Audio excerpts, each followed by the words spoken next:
Here are the last elements for the CS and AI 8 Plus set.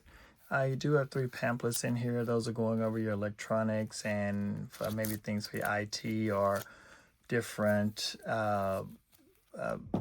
disclaimers for some of the product, how to clean it, how not to dip it in water, and different connectabilities and things like that.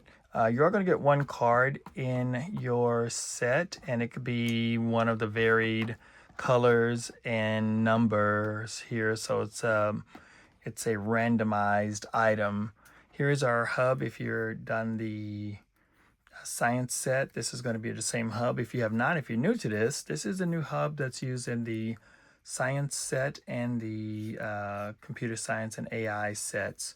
Motors are connected inside of the hub. This looks familiar for the boost. If you did the boost before, everything's connected to it. Or if you have some of the retail sets, all of the components are here. But motors are set up. You can dial these in. There's a little notch here that dials into, if I can find it.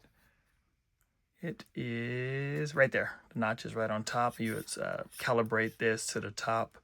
The other sets I didn't see where it said calibrate this to the top, but has a lot of functions inside. You don't need a computer to use it. You can do some of the turns itself and it will start rolling.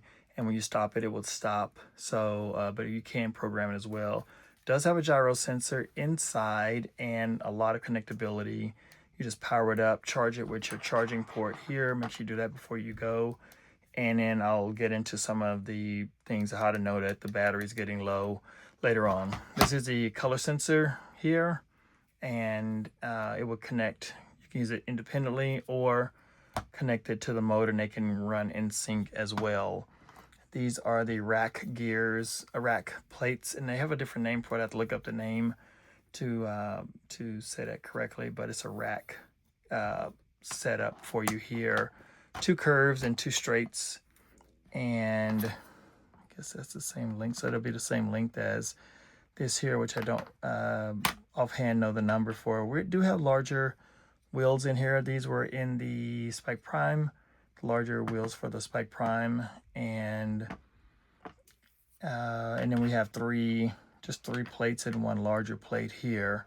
So this is a contribution for the entire box. I'll get all the pieces put into the box and show that and kind of talk through some of the lessons as well.